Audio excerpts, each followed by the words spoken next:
He threw the wine glass at my head because I questioned why we needed a $300 dinner when I was living on ramen. Mom said, "Blood is thicker than water." So I cleaned up the glass while my scalp bled. What they didn't know was that I'd been recording everything for 3 years, and Uncle Marcus had been keeping secrets that would change everything. That Christmas Eve changed the trajectory of my entire life. The glass would heal, but the financial fraud I'd uncovered wouldn't. Neither would the $425,000 inheritance from my grandfather that they thought had vanished forever. My name is Jessica, and I've been an unwilling accountant for my own exploitation since I was 19. At 28, I work as a forensic auditor for a consulting firm in Austin, Texas. My colleagues think I'm detail-oriented because I love puzzles. They're wrong. I'm detail-oriented because I learned that when your family treats you like an ATM, receipts are your only ammunition. I lost my grandfather when I was 12. Massive heart attack. Quick and devastating. He'd been the only one who ever made me feel like I mattered. Grandpa Joe had owned a small construction company and always promised I'd inherit something someday. But when he died, Mom and her boyfriend Derek moved into his house within a week, claiming there was nothing left after medical bills and debts. I believed them because I was 12 and grieving and had no reason to question adults who were supposed to protect me. Derek wasn't my stepfather. Mom refused to marry him, said it would complicate her benefits. But he acted like he owned me anyway. Former Army sergeant who wore his service like a shield against criticism. He moved into our lives with his motorcycle, his drinking problem, and his absolute certainty that respect was something you beat into people. He never touched me when I was young. Too smart for that. He waited until I was old enough that my word would be questioned. Old enough that leaving would seem like abandonment rather than survival. I moved out at 18, the day after high school graduation, got a job at an accounting firm, worked my way through UT, built a life in Austin, 2 hours from the house in Fredericksburg where my childhood died. But every holiday, every birthday, every crisis brought the same refrain: family takes care of family. So I'd pack my bag like I was preparing for battle. This Christmas Eve was supposed to be different. I'd promised myself boundaries, hotel room, minimal contact. But when I arrived at 4 p.m., Derek was already 6 beers in, and Mom was stressed decorating the house like Martha Stewart was coming to judge her life choices. "About time," Mom said when I walked through the door, not looking up from the garland she was aggressively draping over the mantel. "We need to talk about money." I'd driven 2 hours. Hadn't seen them in 4 months. No hello, no hug, just the immediate demand for financial discussion. The living room reeked of Derek's cigarettes and Pine Sol. Everything was exactly as it had been since they'd moved into Grandpa's house 16 years ago. His furniture, his photos, his life preserved like a museum to their takeover. Derek lost his job again, Mom continued without preamble. Plant closed. We need help with January rent. Derek appeared in the doorway, beer in hand, weaving slightly. Economy's shit. Nothing a man can do when corporations ship jobs overseas. I focused on hanging up my coat. I'm sorry to hear that. Have you looked into unemployment benefits? Don't get smart with me, Jessica. Your problem is you think that fancy education makes you better than us. I don't think that. Then why won't you help family? Your own mother's about to be homeless. I looked around the house that had been paid off when Grandpa died, the house they'd been living in rent-free for 16 years. What happened to all the rental income from Grandpa's properties? Silence. A long, dangerous silence. What properties? Mom asked carefully. The duplex on Main Street. The commercial building downtown. Grandpa told me about them when I was little. Derek stepped forward. Your grandfather was a drunk who made up stories. There were no other properties. But I'd seen the documents when I was young. Property deeds, rental agreements, bank statements spread across Grandpa's kitchen table while he explained compound interest and the value of real estate. I'd been 12, but I remembered. I don't think he made them up, I said quietly. The wine glass hit the wall 6 inches from my head. Merlot splashed across Grandpa's family photos, and glass shards scattered across the hardwood floor like deadly confetti. When I tell you something, Derek said, voice calm and controlled like this was normal dinner conversation, you don't argue, you don't question. You say yes, sir, and you write the check. I touched my scalp where a shard had grazed it. Blood on my fingertips. Mom rushed over, but not to check on me. Derek, the carpet! And look what you've done to Dad's pictures. She grabbed paper towels, started cleaning wine off the photo frames while I bled. Classic Mom. Prioritize the mess over the injury, the comfort of the abuser over the safety of the victim. Jessica, get the broom, she said. We need to clean this up before it stains. I looked at her. Really looked at her. 54 years old, 20 pounds heavier than last year, roots showing because Derek said salon visits were wasteful, living in her dead father's house, sleeping in his bed, eating off his dishes while denying he'd owned anything else. Clean it up yourself, I said. Derek stepped forward again. What did you just say? I said clean it up yourself. I'm not your maid, and I'm not your bank account. The backhand came fast, but I saw it coming this time. Moved just enough that it glanced off my cheek instead of breaking my nose. The sting was immediate, but the fury was stronger. There's the respect I was looking for, Derek said, shaking out his hand. Mom looked between us, making the calculations I knew by heart. Jessica, please, just help clean up. You know how Derek gets when he drinks. Like it was the alcohol's fault. Like this was weather we had to endure instead of choices he made. No, I said simply. No? Mom's voice cracked. He's your father figure. Show some gratitude. He's a drunk who threw a glass at my head because I asked about Grandpa's property, and you're more worried about wine stains than the fact that I'm bleeding. I walked to the bathroom, examined the cut in the mirror. Shallow but messy, the kind that would need careful cleaning. I took photos with my phone, adding them to a folder I'd been building for 3 years. Evidence of accidents that weren't accidents, documented with the same precision I used to trace money laundering at work. When I came back, the glass was cleaned up and Derek had disappeared outside to smoke. Mom stood in the kitchen, wringing a dish towel like she was trying to strangle it. Why do you always make things difficult? She asked without looking at me. I asked about Grandpa's property. That's not difficult. That's normal. There were no other properties. Jessica, I would know. I handled his estate. But I'd learned to read people's lies for a living.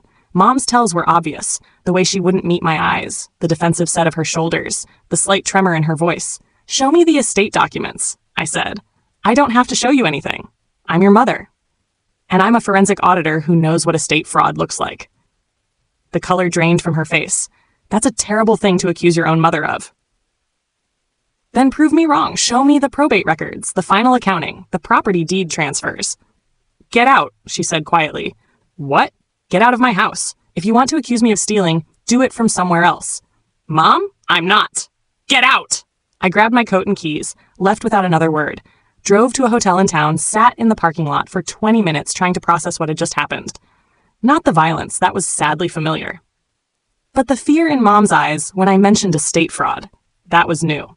I spent Christmas Day alone in a hotel room, eating vending machine snacks and researching, not Hallmark movie material, but productive. By evening, I had a plan. Monday morning, I walked into the Gillespie County Courthouse like I belonged there, which I did. Property records are public information, and I had every right to research my grandfather's estate. The clerk, a motherly woman named Patricia, helped me navigate the system. Joseph Harrison Mitchell, she said, pulling up records on her computer. Died December 15th, 2007. Let's see what we have. The probate file was thin, too thin for someone who'd owned a construction company for 40 years. But the property records told a different story. Interesting, Patricia murmured, scrolling through deeds.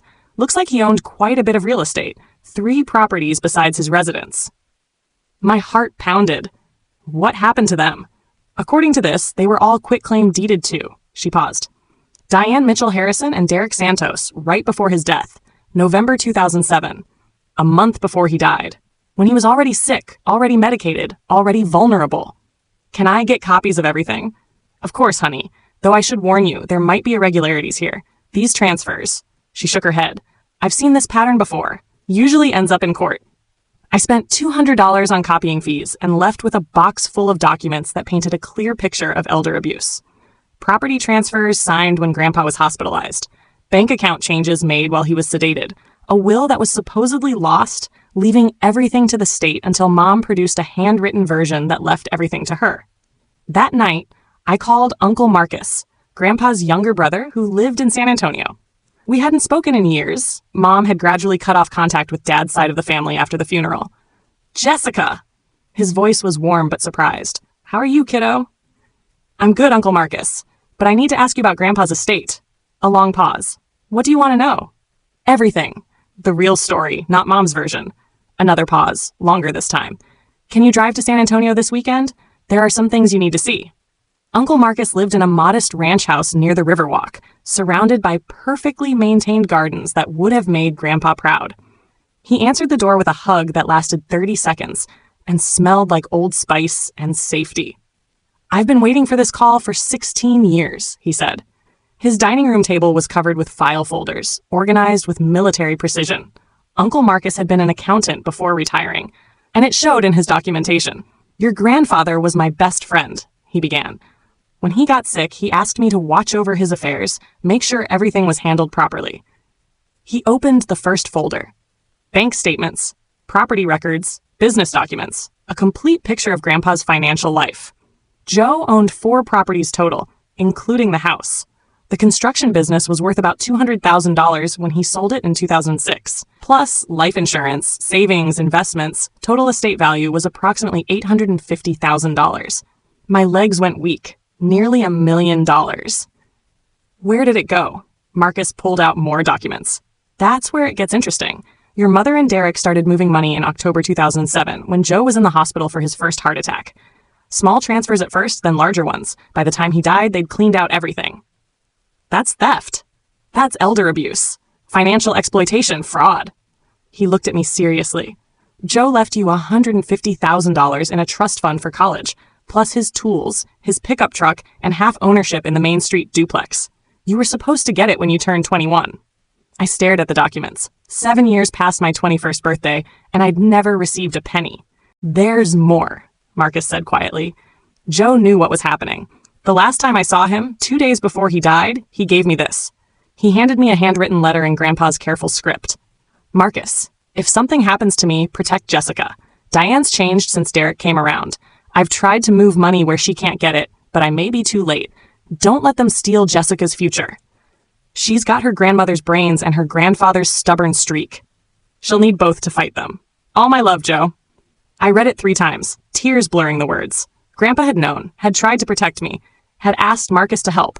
"Why didn't you contact me before?" Marcus's face crumpled. "I tried. Called, wrote letters, even drove to Fredericksburg once. Diane said you didn't want anything to do with our side of the family. Said you blamed us for Joe's death, that seeing us was too painful. She lied. I know that now, but then I believed her. I was grieving too, and she was so convincing." He touched the letter gently. "I've regretted it every day since." "It's not too late," I said. "Is it?" Marcus smiled. "That depends. How good are you at your job?" Over the next 4 hours, we built a case.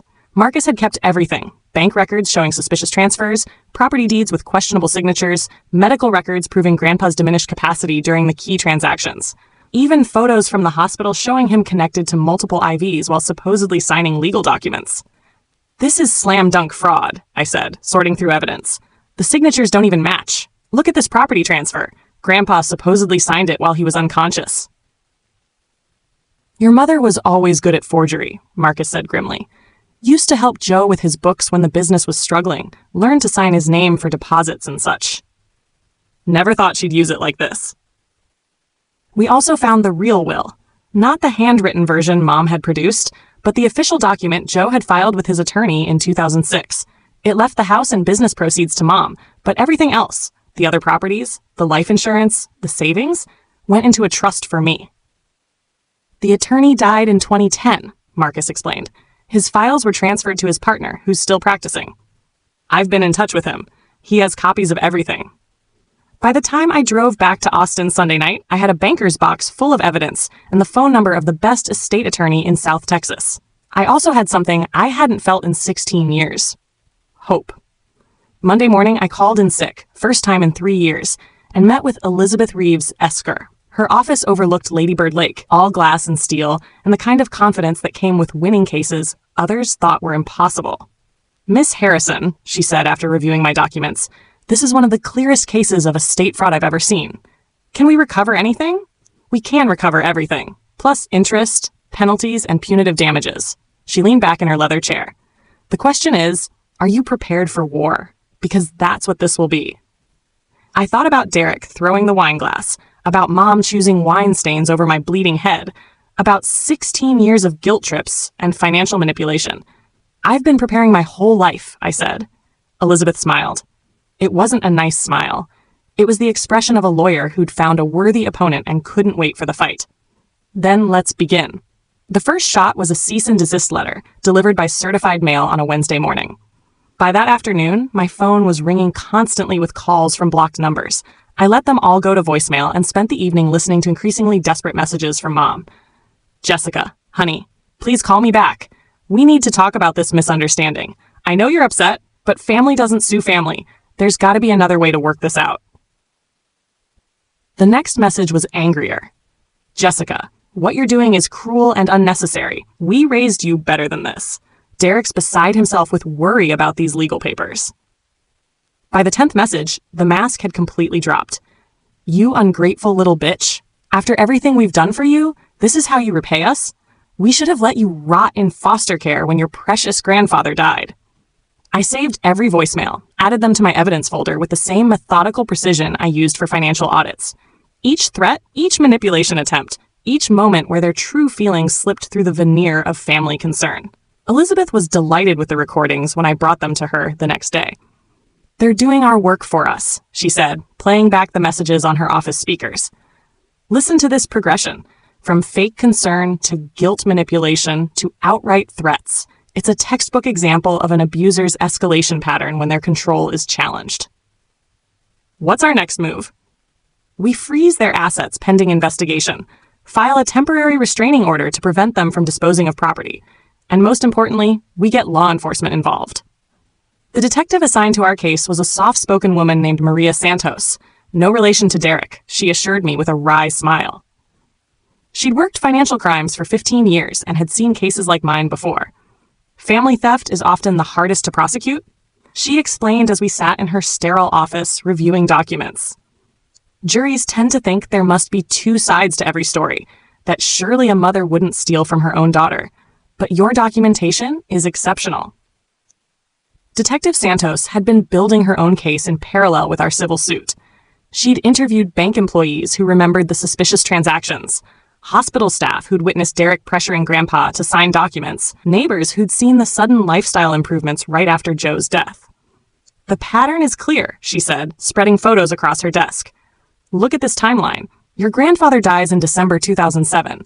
By February 2008, they're buying luxury items, taking expensive vacations, renovating the house. Where did a supposedly struggling couple get $50,000 for a kitchen remodel?" I studied the photos she'd gathered. Derek's new motorcycle in the driveway. Mom's new car. The boat that appeared behind the house within months of the funeral. All purchased while they were telling everyone how devastated they were by Joe's death and how broke the estate had left them. "There's something else," Detective Santos continued. "We ran Derek's background more thoroughly. He's got a history of this. Not just what happened with his ex-wife's grandmother, but 2 other elderly victims in different states before he came to Texas." My stomach dropped. He's done this before? Multiple times. Always the same pattern. Identify vulnerable elderly people with assets, gain their trust, isolate them from family who might ask questions, then systematically rob them. Your grandfather was just the most successful score. She showed me files from other jurisdictions. Derek had targeted a widower in Oklahoma in 2003, gaining access to his accounts by volunteering to help with his medications. In Colorado in 2005, he convinced an elderly woman to make him her power of attorney, then cleaned out her savings before disappearing. Why wasn't he in prison already? Because he was smart about it, never stayed in one place long enough for authorities to connect the dots. And he targeted people who were isolated, confused, or too ashamed to report being victimized. Detective Santos closed the files, but this time he got greedy, stayed too long, left too much evidence, and most importantly, hurt someone who had the skills and resources to fight back. The criminal charges were filed on a Friday. Derek was arrested at his construction job, led away in handcuffs while his coworkers watched. Mom was arrested at home, sobbing as the neighbors came out to stare. Both were charged with elder abuse, fraud, conspiracy, and multiple counts of theft. The local newspaper picked up the story that weekend. Couple accused of stealing elderly man's fortune. The article included Grandpa's photo and a brief summary of his 40-year construction career. It described him as a beloved community member who'd been respected for his honesty and craftsmanship. The comment section was brutal for Mom and Derek. People who'd known Grandpa Joe shared memories of his integrity, his fair dealing, his pride in his granddaughter. Several former employees came forward to say they'd always wondered what happened to the business money after Joe died.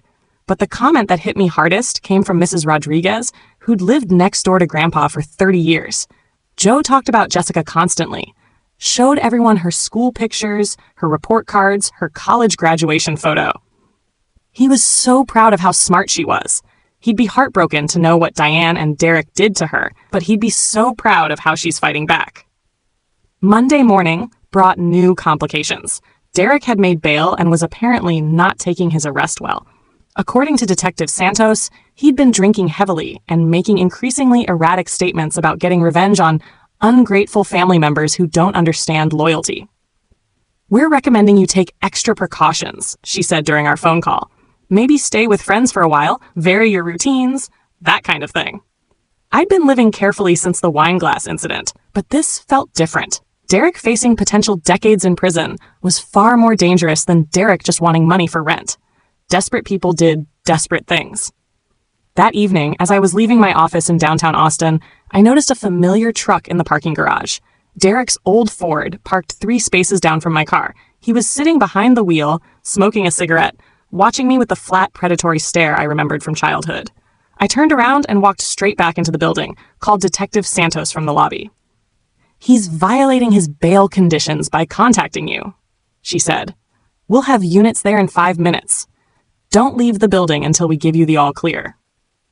The police arrived to find Derek's truck empty, but security cameras had captured everything. Derek following me from my apartment to work, sitting in the parking garage for 2 hours, fleeing when I returned to the building, stalking behavior that violated multiple conditions of his bail. He was back in custody within hours, this time held without bail as a flight risk and danger to witnesses. Mom, meanwhile, had hired a lawyer who immediately began reaching out to Elizabeth about plea negotiations. "She wants to cooperate," Elizabeth explained during our meeting the next morning. "Willing to testify against Derek in exchange for reduced charges. Apparently, she's claiming she was as much a victim of his manipulation as your grandfather was." I laughed bitterly. She's trying to play the abused woman card after 16 years of watching her choose Derek over me? It's actually not uncommon in these cases. When faced with serious prison time, accomplices often try to reframe themselves as victims. The question is whether we believe her cooperation is genuine or just another manipulation. We decided to hear her out with strict conditions. Mom would have to provide complete financial records, testify truthfully about Derek's methods, and surrender any remaining assets that belonged to Grandpa's estate. In exchange, she'd get a reduced sentence and might avoid federal charges. The meeting took place in Elizabeth's conference room on a rainy Thursday afternoon. Mom arrived with her lawyer, looking older and frailer than I'd ever seen her. Her hair was completely gray now, and she'd lost weight she couldn't afford to lose. Prison orange didn't suit her. "Jessica," she said the moment she saw me, tears starting immediately. "I'm so sorry. For all of it." I said nothing, just opened my notebook to take notes. Professional mode was easier than emotional engagement. Her lawyer, a nervous young man who clearly wished he was anywhere else, began the formal presentation. "My client is prepared to provide full cooperation in the prosecution of Derek Santos. She acknowledges that mistakes were made in the handling of Joseph Mitchell's estate." "Mistakes?" Elizabeth's voice was sharp. "We're talking about systematic theft over 16 years. My client was manipulated by Mr. Santos, who convinced her that these transfers were legitimate estate management. She deeply regrets." "Stop," I said quietly. Everyone looked at me. "Just stop with the lawyer speak. Mom, look at me and tell me the truth. Did you know Derek was stealing from Grandpa?" She met my eyes for the first time in months. It wasn't supposed to be stealing. Derek said we were just managing things better, but that Joe wasn't thinking clearly because of his medications. "Did you know Derek had done this before? To other elderly people?" A long pause. I suspected something wasn't right about his past, but he said those were all misunderstandings, that people blamed him because they needed someone to blame for their losses. "And you believed him?" I wanted to believe him. Her voice cracked. "I was lonely, Jessica. Your grandfather was difficult after your grandmother died. Always critical, always telling me how to raise you, how to manage money, how to live my life. Derek made me feel special, important. So you let him rob your own father.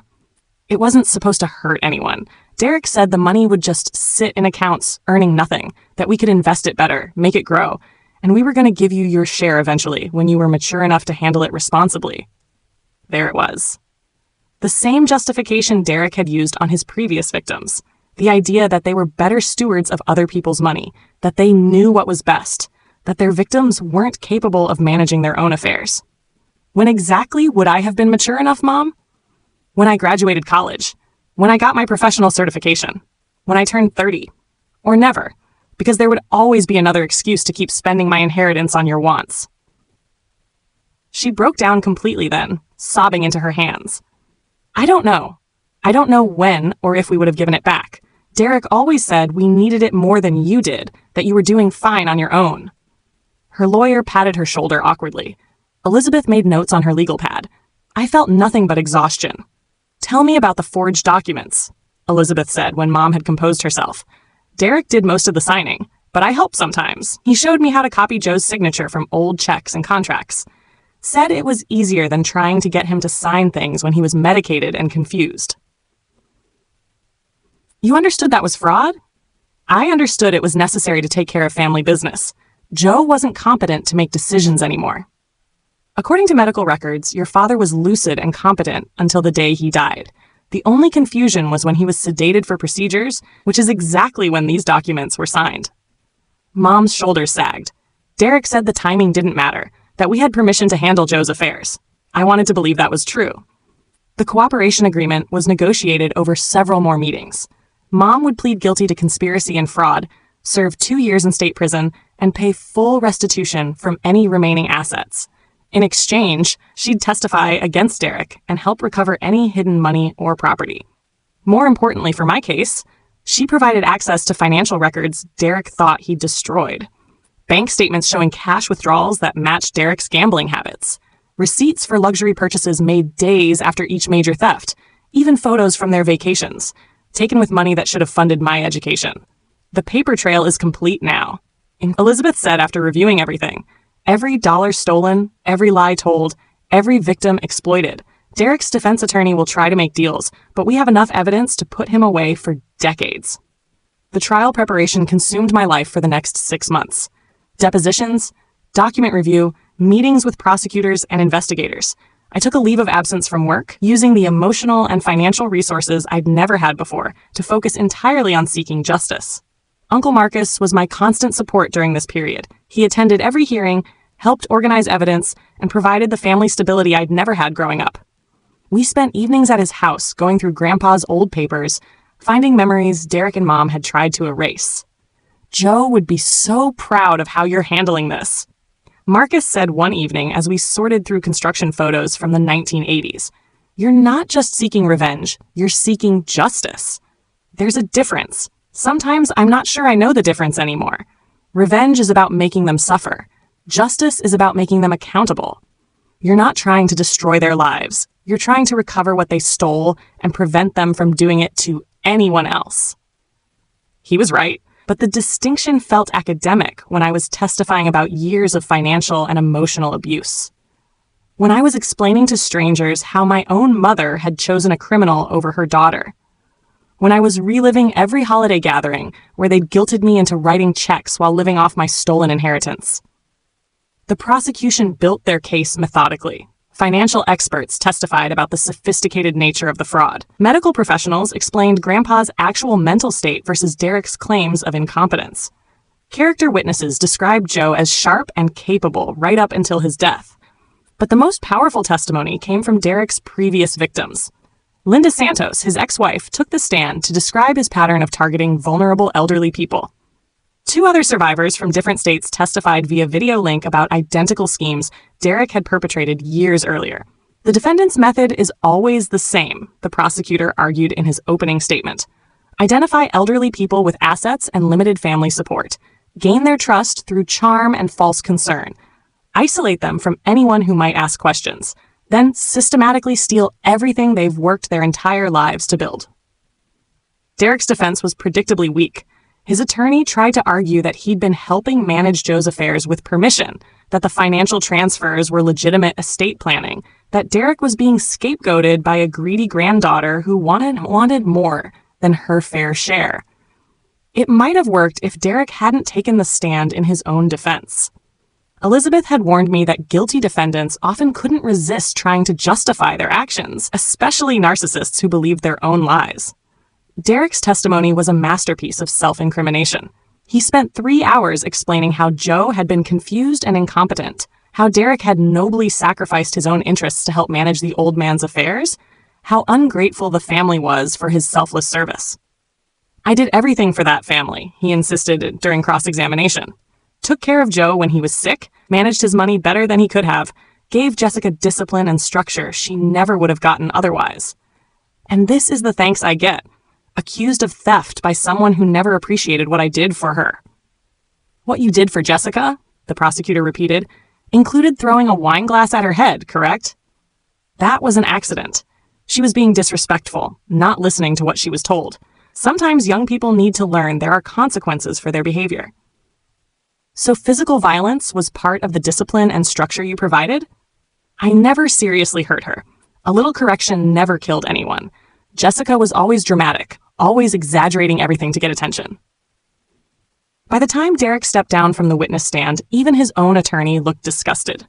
The jury deliberated for less than 3 hours before returning guilty verdicts on all counts. Derek was sentenced to 25 years in federal prison for elder abuse and fraud. With his prior record and the multiple victims involved, the judge showed no mercy. "Mr. Santos," the judge said during sentencing, "you have shown a consistent pattern of targeting our most vulnerable citizens for financial exploitation. You've destroyed families, stolen life savings, and showed no remorse for the devastation you've caused. This sentence reflects both punishment for your crimes and protection for future potential victims." Mom received her agreed-upon sentence of 2 years to be served in minimum security. She'd be eligible for parole in 18 months with good behavior. The civil case was settled simultaneously with the criminal convictions.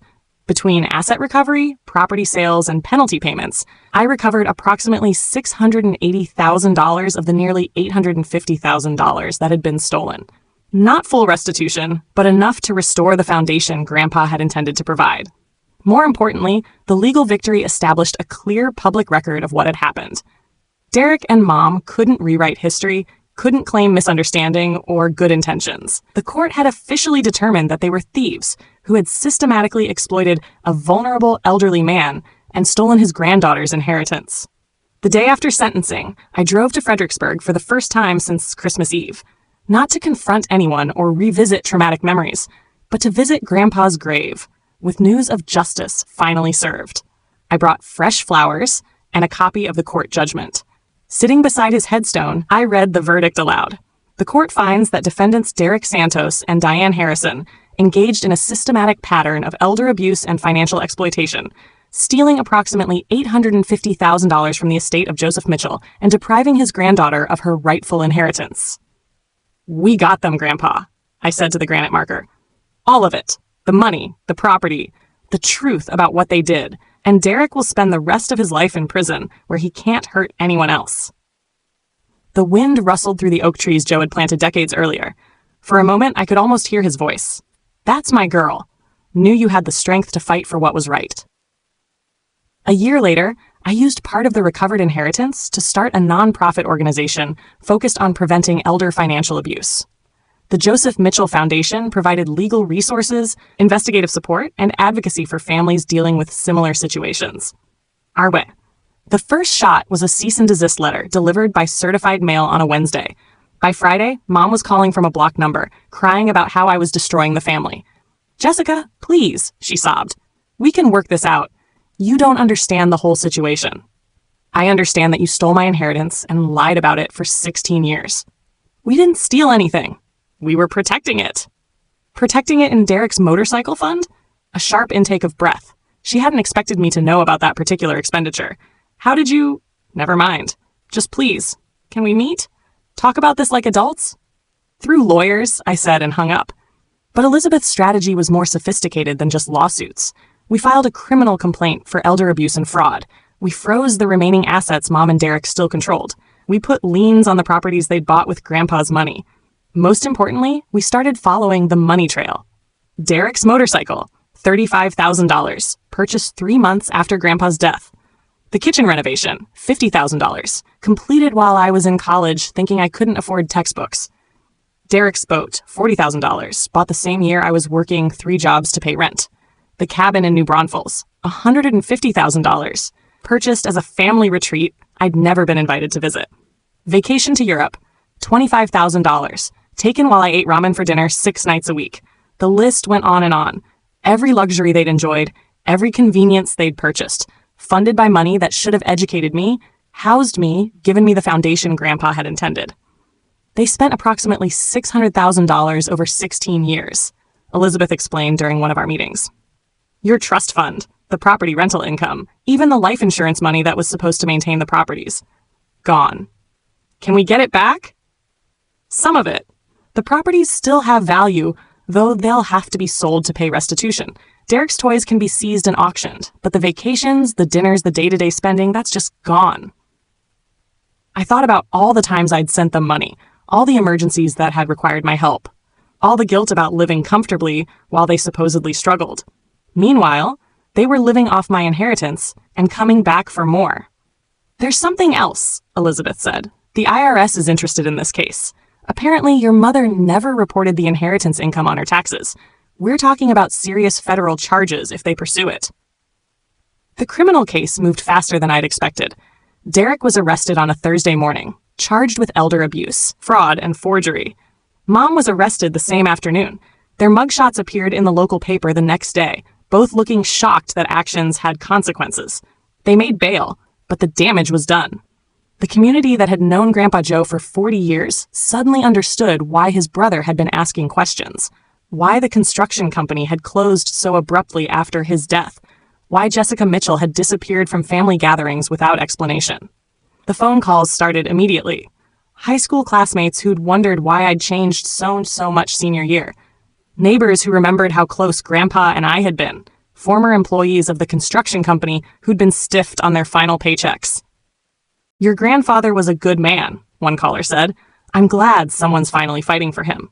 But the most important call came from someone I'd never expected, Derek's ex-wife from his first marriage.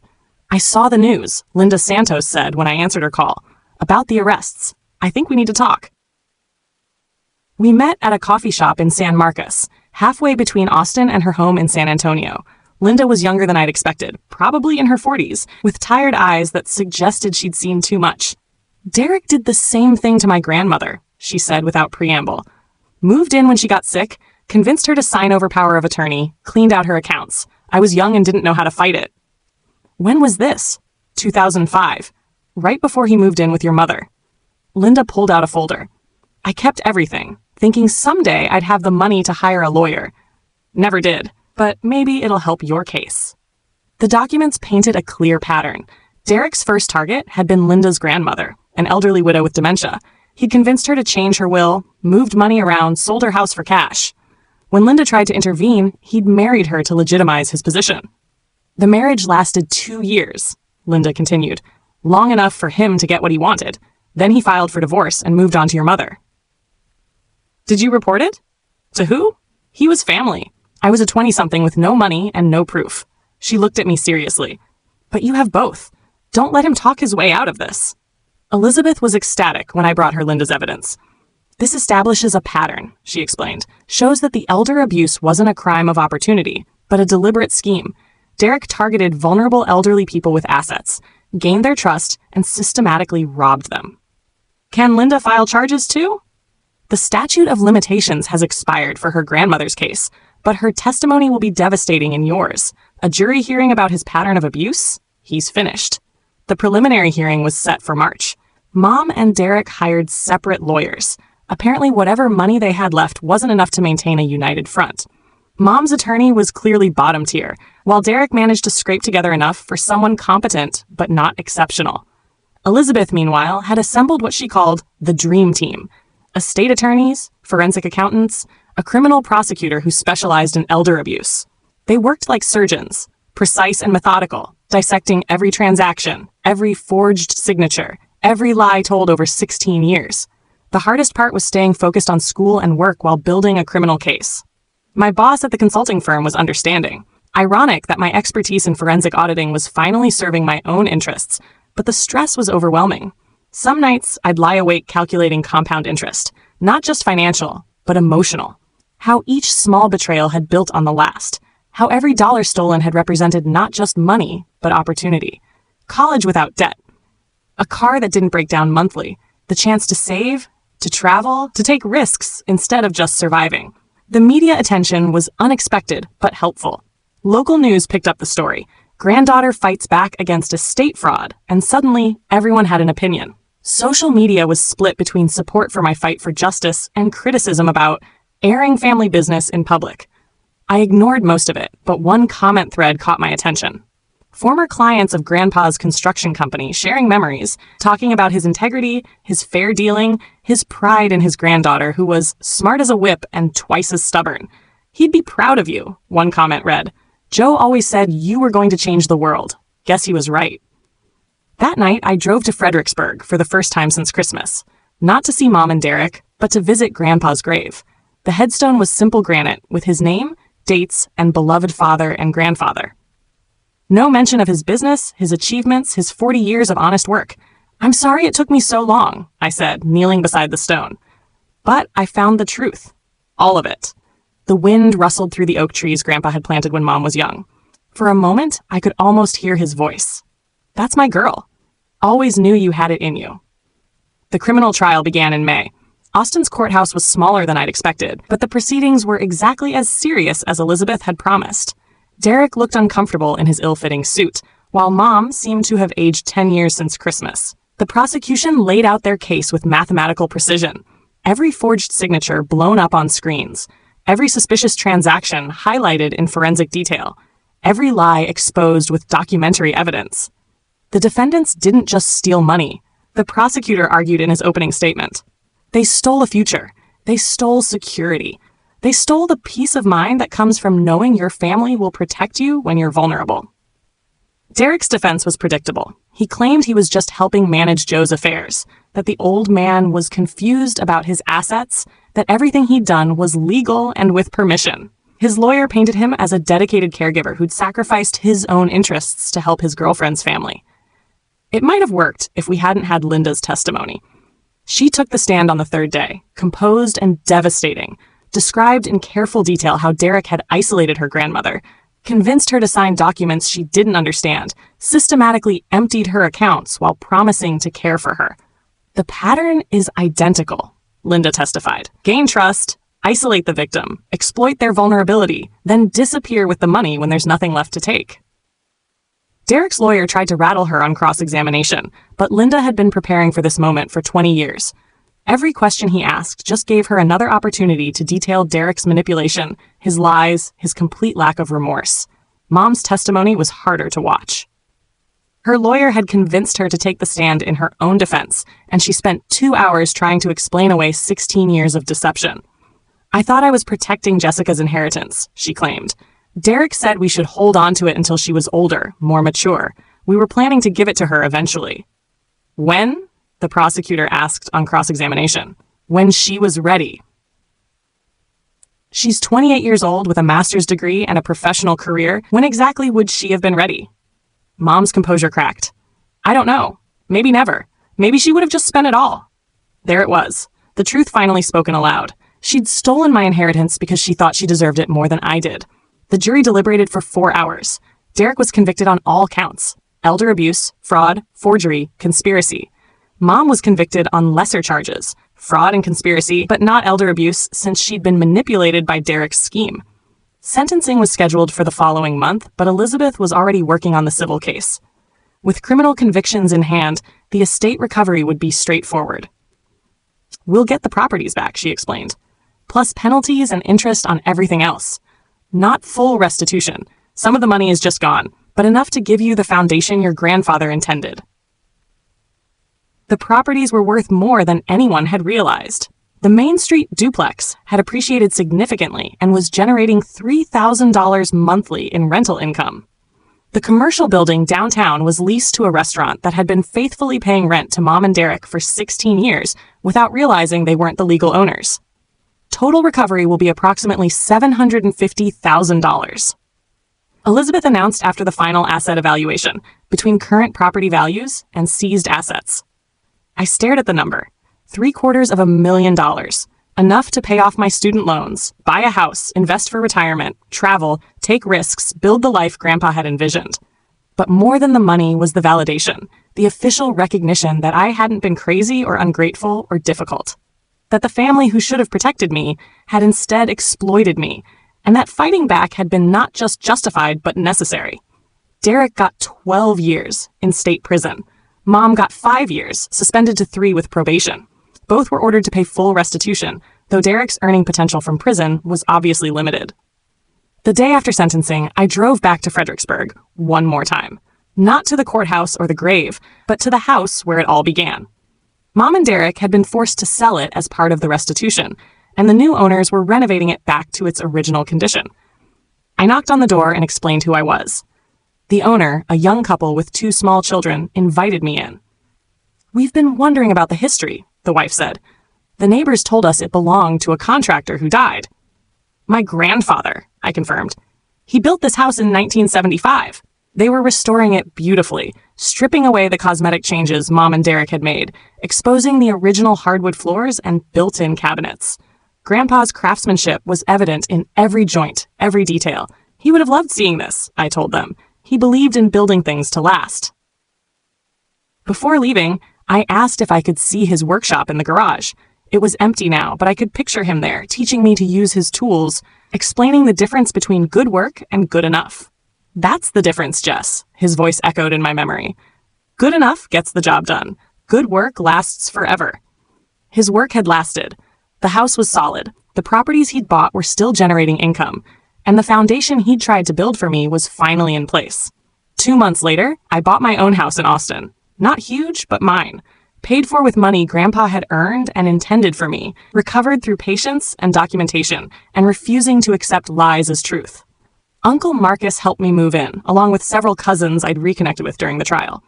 We spent the day arranging furniture and sharing stories about Grandpa Joe, building the relationships Mom and Derek had tried to destroy. "He would be so proud," Marcus said, as we sat on my new porch, drinking beer and watching the sunset. "Not just of getting the money back, but of how you fought for it, with dignity and evidence instead of anger and revenge." "I was angry," I admitted, "for years." "Of course you were.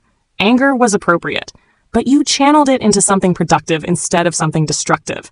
That's the difference between you and them." Mom sent a letter from Halfway House where she was serving her sentence. I didn't read it, gave it to Elizabeth to review for any legal implications. But she said it was mostly self-pity and requests for money for commissary expenses. Derek wrote too, from prison. His letter was angry, full of accusations about ungrateful children and family disloyalty. Elizabeth filed it away as potential evidence if he ever tried to appeal his conviction. "Some people never learn," she observed. "They spend more energy justifying their crimes than they ever did earning honest money." I kept working at the consulting firm, but with my inheritance properly invested, financial pressure was gone. I could take interesting cases instead of just profitable ones, could turn down clients whose business practices made me uncomfortable, could choose projects that felt meaningful instead of just necessary. The story had a coda I hadn't expected. 6 months after the trial, Linda Santos called with news. "The DA wants to reopen my grandmother's case," she said. "Derek's pattern conviction gives them grounds to pursue him for the earlier fraud, even though the statute of limitations has expired. They're calling it a continuing criminal enterprise." "Will you testify again?" "Absolutely. Your case gave me something I thought I'd never have, the chance to get justice for Grandma Elena." Derek's second trial was shorter but no less satisfying. With his pattern established and his credibility destroyed, the jury convicted him on additional fraud charges. His sentence was extended by another 8 years. I testified as a character witness for Linda, describing how her courage in coming forward had been crucial to building the case against Derek's criminal enterprise. The prosecutor called our collaboration a textbook example of how victims can support each other in seeking justice. That phrase stuck with me. Victims supporting each other. It wasn't something I'd expected when I first called Uncle Marcus, but it had become central to the entire experience. None of us had been able to fight Derek alone, but together we'd built something stronger than his lies. The money let me do things I'd never imagined. I went back to school part-time for a law degree, inspired by Elizabeth's work. I traveled to places Grandpa had always wanted to visit. I bought tools, good ones, the kind he would have approved of, and learned to build things with my hands the way he tried to teach me. But the most satisfying purchase was the simplest, a granite bench for Grandpa's grave, engraved with words I'd found in his workshop notes. Good work lasts forever.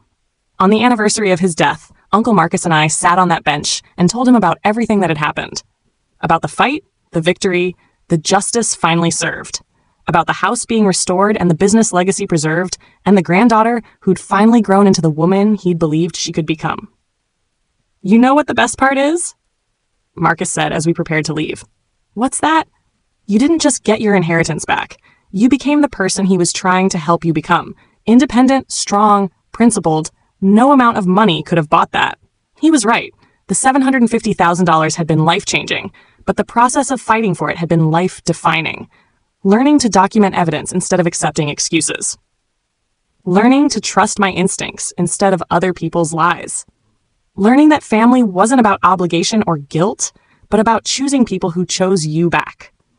Derek will spend the next 15 years in prison, where respect can't be bought with intimidation and consequences can't be avoided with manipulation. Mom finished her sentence and moved to a different state, apparently hoping to start over somewhere no one knows her history. I heard through Linda that she tried to contact me through social media, wanting to rebuild our relationship now that the legal matters were settled. I blocked her without reading the messages. Some bridges once burned don't need to be rebuilt. The house in Austin feels like home in a way nowhere ever had before. Not just because I own it, but because I earned it. Not through inheritance or luck, but through refusing to accept injustice as inevitable. Sometimes, late at night, when I'm working on a case at my dining room table, I can almost feel Grandpa Joe looking over my shoulder, nodding approvingly at my attention to detail, my insistence on documentation, my refusal to let anyone take advantage of people who can't defend themselves. "That's good work, Jess," I imagine him saying. "The kind that lasts forever." And he's right. The money they stole was recovered with interest. The justice they avoided was served completely. The family they destroyed was rebuilt stronger. But the best revenge was the one Grandpa would have understood. Building something better than what they tried to tear down, creating a legacy worthy of the foundation he'd tried to provide. Some stories end with forgiveness. This one ends with something better: freedom. The epilogue came 3 years later, in the form of a phone call I'd been expecting, but dreading. It was a Tuesday morning in October when my phone rang with a number I didn't recognize, but a voice I remembered all too well. "Jessica?" "It's Tyler." Tyler Santos, Derek's son from his first marriage, the half-brother I'd barely known growing up. He'd been deployed overseas during most of the trial, but I'd heard through Linda that he'd returned home to find his father in prison and his inheritance plans in ruins. "What do you want, Tyler?" "I'm in Austin for work. Could we meet for coffee? There's something you need to know." Against my better judgment, I agreed. We met at a neutral location, a busy Starbucks near UT campus where witnesses would be plentiful and escape routes clear. Tyler looked older than his 26 years, with the weathered appearance of someone who'd seen too much too young. Military bearing, but tired eyes. He slid into the booth across from me, carrying a manila envelope that made my stomach clench. "First," he said without preamble, "I want you to know I had no idea about any of it. I was 17 when Dad moved in with your mom, and he told me your grandfather had died broke. I believed him. I studied his face, looking for deception. Found only exhaustion and what appeared to be genuine remorse. What changed? I started asking questions when I got back from deployment, about why you'd fought so hard to destroy our family, about what really happened." He opened the envelope. "I found these in Dad's storage unit." The documents he spread across the table made my blood run cold. Letters from Grandpa Joe to Derek, dated months before his death. Letters that painted a picture I hadn't known existed. "Derek, I know what you're doing," one letter read in Grandpa's careful handwriting. "I've seen the missing money, the forged checks. I'm changing my will and my bank accounts. Jessica gets everything, like it should have been from the start. Try anything else and I'll have you arrested." Another letter, dated just weeks before Grandpa's death. "I've told Marcus everything. He has copies of all my records. You can't hide what you've stolen, and you won't steal anymore. Leave my family alone." "There are more," Tyler said quietly. "Evidence that Dad was planning this from the beginning, that he targeted your grandfather specifically because he knew about the properties, the business money, the trust fund." My hands shook as I read Grandpa's final letter to Derek. I'm not going to press charges because Jessica doesn't need the shame of having her mother involved with a criminal. But I'm making sure she gets what's rightfully hers, and there's nothing you can do to stop it. Consider this your only warning." He knew, I whispered. Grandpa knew exactly what Derek was doing, and he tried to stop it. But Dad had already turned your mom against him, made her believe your grandfather was getting senile, that he was being unfair to her, that Derek was just trying to help manage things properly. Tyler pulled out one more document. This is the hardest one to show you. It was a hospital record from Grandpa's final stay. A note in the margin, written in Derek's handwriting. "Morphine makes him confused. DM agrees he's not competent to make financial decisions. We're handling everything now." Derek had documented his own crime, had been so confident in his manipulation of Mom that he'd actually written down evidence of his abuse of a dying man. "Why are you showing me this?" I asked. Tyler met my eyes. "Because you deserve the whole truth. And because I found something else." He reached into his jacket and pulled out a small wooden box. "This was in the storage unit too. I think it belongs to you." Inside the box was Grandpa's watch. The one I'd searched for after he died, the one Mom claimed had been lost at the hospital, along with his wedding ring, his reading glasses, and a photo I'd never seen. Grandpa and me at my 8th grade graduation, both grinning at the camera. "Dad took these from the hospital," Tyler said, "probably planning to sell them eventually. I'm sorry, Jessica." "For all of it." I held Grandpa's watch, feeling its familiar weight. He'd worn it every day of my childhood, used to let me wind it when I was small. Having it back felt like reclaiming a piece of my history. "What do you want from me?" I asked. "Nothing. I just wanted you to know that not everyone in Derek's family supported what he did. I wanted you to have what belonged to you." He paused. "And I wanted you to know that he's not doing well in prison. The other inmates found out he abused elderly people. Let's just say his reputation preceded him." I felt no satisfaction in Derek's suffering, but no sympathy either. Actions had consequences, even behind bars. Are you asking me to feel sorry for him? No. I'm telling you he's finally facing justice from people who don't care about his excuses or his manipulation. The system he learned to game is gaming him now. Tyler gathered up the documents. "These are copies. The originals are with a lawyer in San Antonio. If you ever need them for anything, appeals, civil suits, whatever, they're there." Before leaving, he said one more thing. "My mom, my real mom, she wanted me to tell you something. She said to thank you for having the courage she didn't have when she was your age. She said watching your case gave her closure she never thought she'd get." After Tyler left, I sat in my car holding Grandpa's watch and crying, not from sadness, but from relief. The validation was complete now. Every instinct I'd had, every suspicion Mom and Derek had called paranoia or ungratefulness, had been correct. Grandpa had known, had fought, had tried to protect me even while dying. The failure hadn't been his. It had been Derek's crime and Mom's complicity. That evening, I called Uncle Marcus and told him about the meeting. "Joe would be proud," he said after I read him the letters. "He knew he was running out of time, but he never stopped fighting for you. I just wish I'd known sooner. Wish I could have helped him." "Honey, you were a child dealing with grief. Your grandfather never expected you to fight his battles, but he'd be amazed at how you fought your own." I started wearing Grandpa's watch every day after that. Not as jewelry, but as a reminder. A tangible connection to someone who'd loved me enough to fight for my future even while dying. The story took one final turn 6 months later. Elizabeth called with news that Derek's appeals had been exhausted and his sentences were final. But more importantly, the publicity from our case had inspired legislation in Texas strengthening penalties for elder financial abuse. "The Jessica Mitchell Act," she said with obvious pride, "increases mandatory sentences for exploitation of elderly people and makes it easier for victims to recover assets." They named it after me?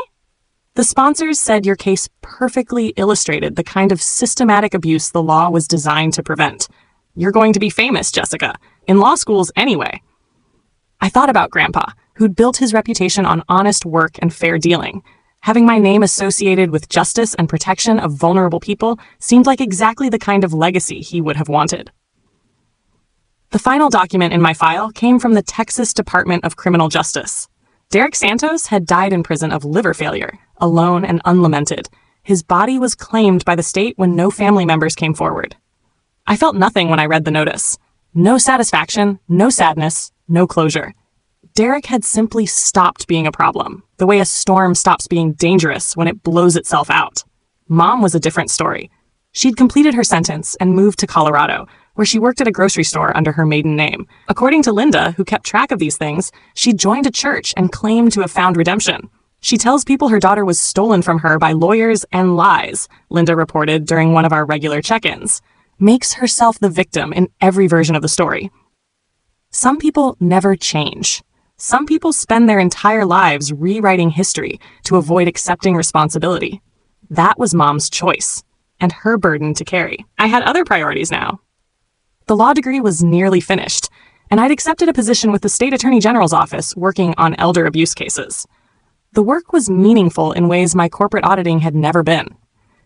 Every case reminded me of Grandpa, of Uncle Marcus, of Linda, of all the people who'd been systematically robbed by those who claimed to love them. The difference was that now I had the tools and knowledge to fight back effectively. My favorite case involved an 80-year-old woman whose son had been stealing her Social Security checks and selling her medications. When we recovered her assets and sent her son to prison, she hugged me and said, "Thank you for believing me. My own family thought I was confused." Family should protect you, I told her. When they don't, strangers will. That became my unofficial motto. When family fails, justice prevails. When love becomes exploitation, law becomes love. The house in Austin grew into a home. Uncle Marcus visited regularly, and we'd spend evenings on the porch talking about Grandpa's construction projects, his philosophy of honest work, his pride in family that chose honor over convenience. Linda moved to Austin too, taking a job with a nonprofit that helped elder abuse victims navigate the legal system. We'd become more than allies in a court case. We'd become the family we'd chosen, bound by shared experience and mutual respect rather than blood or obligation. On weekends, we'd drive to Fredericksburg together, visiting Grandpa's grave and the house that had been restored to its original beauty.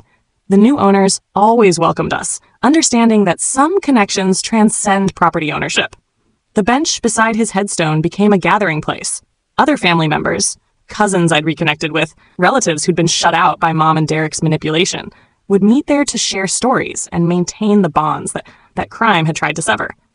Good work lasts forever, the inscription read, and it proved true in ways Grandpa had never imagined.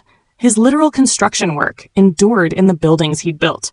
His moral construction work endured in the granddaughter he'd shaped, the values he'd instilled, the foundation he'd provided for a life of integrity. The money had been recovered, invested, grown into the security he'd intended. But the real inheritance had been his example, that honest work was its own reward, that family meant protection rather than exploitation, that building something lasting required patience, skill, and uncompromising standards.